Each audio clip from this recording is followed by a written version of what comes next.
Hey guys, this is Siddharth aka techie buffoon. और हम आजकल जब लॉकडाउन में बंद हो चुके हैं तो फिर मोस्टली जो पूरा टाइम जाता है वो पीसीज, लैपटॉप्स और फोन्स पे जाता है। और अगर आप मेरे जैसे इंसान हो जिसने अभी नोटिस किया है कि उसका फोन ऑब्वियसली बहुत खराब है, मैं नोट 5 प्रो यूज कर रहा हूँ विच इज शिट, तो आपने भी कभी कभार सोचा होगा कि इस प्राइस रेंज में कोई फोन ले लूँ या फिर इस प्राइस रेंज पे। तो आज हम बात करने वाले 15,000 रुपीज से कम की प्राइस रेंज में अच्छा एक बजट स्मार्टफोन। मैं सारे फोन्स की लिंक डिस्क्रिप्शन में डालूंगा, जब लॉकडाउन हट जाएगा तो फिर आप उसको इजीली मंगा पाओगे। So the links are in the description. मैंने बहुत रिसर्च की थी इसके बारे में, तो मैं 3 फोन्स पे शॉर्टलिस्ट किया है और वो 3 फोन्स हैं। सबसे बॉटम चालू करते हैं, Note 9 Pro, Redmi Note 9 Pro, Realme 6 Pro नहीं 6, मैं रीज़न भी बताऊंगा, एंड द Poco X2। अब आप बोलोगे कि ठीक है Poco X2 थोड़ा ज़्यादा निकल रहा है 15,000 से, लेकिन इतना नहीं। मैं वो Poco X2 की बात कर रहा हूँ जो 15,200 रुपीज़ में मिलता है। तो हम सबसे इंपॉर्टेंट एलिमेंट की बात करते हैं जिससे आप सबसे ज़्यादा इंटरेक्ट करते हो, डिस्प्ले। तो अगर डिस्प्ले की बात करें तो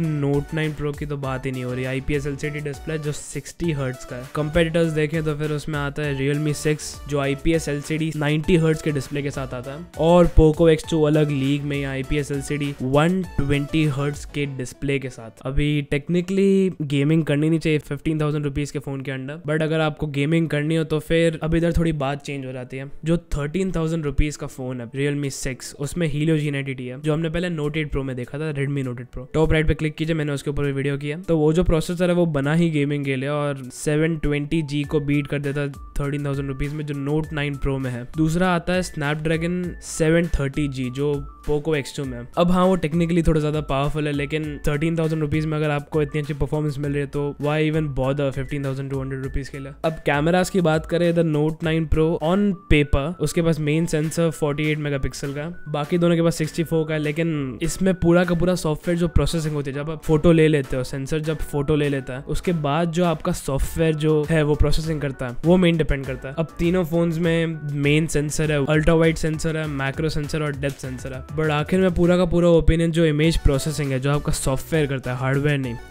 उस पे मैं थोड़ा ज्यादा MI के साथ जाऊंगा, क्योंकि उसमें प्रोसेसिंग जो है, आपको कोई भी कंपैरिजन वीडियो देखना है उसमें जो भी डायनामिक रेंज और जो भी लगाते हैं वो बेस्ट पंची कलर सब MI के होता है। थोड़े बहुत जगह पे Realme आगे आता है, बट टू बी ऑनेस्ट उनको थोड़ी इंप्रूवमेंट और करनी है। तो कैमरास के हिसाब से मैं Poco X2 के पास जाऊंगा, बट आप Note 9 Pro भी ले सकता हूँ। नेक्स्ट मैं जाऊंगा डिजाइन पे। जो बिल्ड क्वालिटी है वो सबसे अच्छी Poco X2 की है, बट मैं टू बी ऑनेस्ट थोड़ा ज्यादा Realme पे जाऊंगा, क्योंकि उनके जो डिजाइन जो है, जो उनकी कलर्स वो सब है वो ज्यादा अच्छे हैं। Poco X2 का पता नहीं, जो कैमरा बम्प जैसा दिख रहा है गोल, लेकिन एक वर्टिकल कैमरा बम्प है, इट्स रियली कंफ्यूजिंग। तो मैं Poco X2 पे तो नहीं जाऊंगा, Note 9 Pro में तो डेफिनेटली नहीं जाऊंगा। उनका एक बहुत अगली कटआउट है कैमरा का, तो दैट्स डिल्यूजनल। मेरे हिसाब से बेस्ट डिजाइन जाता है Realme 6 को बाय फार। वो इन दोनों फोन से बहुत ज्यादा ही आगे डिजाइन में मेरे हिसाब से। बिल्ड क्वालिटी में शायद से Poco X2 ज्यादा थोड़ा जाएगा, बट वो पूरा पर्सनल प्रेफरेंस पे डिपेंड करता है। नेक्स्ट मैं बात करूंगा बैटरी लाइफ की। तो इसमें सबसे ऊपर आता है Note 9 Pro जो 50,020 mAh के बैटरी के साथ आता है। अब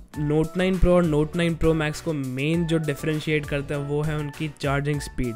Note 9 Pro आता है 18 वॉट फास्ट चार्जर के साथ, जो टू बी ऑनेस्ट थोड़ा पुराना हो चुका है। Note 9 Pro Max जो होता है वो 33 वॉट फास्ट चार्जिंग के साथ आता है। तो फिर अगर आपको थोड़ी फास्ट चार्जिंग चाहिए और थोड़े बहुत उसके बेनिफिट्स हैं उस फोन के, तो फिर बाय ऑल मीन्स आप Note 9 Pro Max ले सकते हो। सेकंड बेस्ट बैटरी लाइफ आती है Poco X2 की 4500 mAh और 27 वॉट फास्ट चार्जिंग के साथ, जो 2020 के स्टैंडर्ड्स के हिसाब से सही है। फिर सबसे छोटी बैटरी वाला फोन 4300 mAh के साथ जो है Realme 6, but 30 watt fast charging के साथ, सेम प्राइस पे जिसमें Redmi देता है 18 वॉट फास्ट चार्जिंग। Realme 6 बहुत अच्छी डील है टू बी ऑनेस्ट। नेक्स्ट आता है यूजर इंटरफेस पे। इस पे by far the best UI is Realme का। Realme UI बहुत ज्यादा आ गया है UI के मैटर में। जो MI UI यूज करता है MI, वो उससे खराब मे भी मैंने आज तक UI देखा नहीं है। जो पुराना Samsung का UI हुआ करता था वो शायद से ज्यादा खराब होगा, but MI UI is really bad. Even Redmi के जो फोन्स है उसमें तो एड्स भी दिखाता है। Poco के फोन्स में एड दिखाता नहीं है, बट यू नेवर नो कि सेम जो पेरेंट ब्रांड की कंपनीज है वो क्या पता एड्स डाल दें। तो Realme is by far good. Realme में भी एड्स दिखा था, लेकिन आप इजीली उसको ऑफ कर सकते हो। इन तीनों फोन में सबसे स्टैंडर्ड जो हेडफोन जैक होता है, जो भी होता है वो सब आपके पास है। अब जो आया ब्लास्टर होता है वो सिर्फ Redmi और Poco फोन में है, Realme में नहीं है। अब अगर मेरा ओपिनियन लेना तो फिर मैं Realme 6 के साथ ऑब्वियसली जाऊंगा, क्योंकि Realme 6 इतने कम प्राइस में जो दे रहा है वो मे बी पोको को भी बीट कर सकता है, बट अगर बिल्ड क्वालिटी थोड़ा अच्छा फोन फील करने के लिए तो फिर Poco X2 is definitely good. मैं Note 9 Pro या Note 9 Pro Max में तो बिल्कुल भी नहीं जाऊंगा। तो ये मेरा ओपिनियन था। तो देखो कोई भी क्वेश्चन या फिर आर्ग्यूमेंट्स करें तो फिर आप कमेंट सेक्शन में आ सकते हो। अगर ये वीडियो पसंद है तो please make sure to like the video and subscribe for more and until the next one, good bye.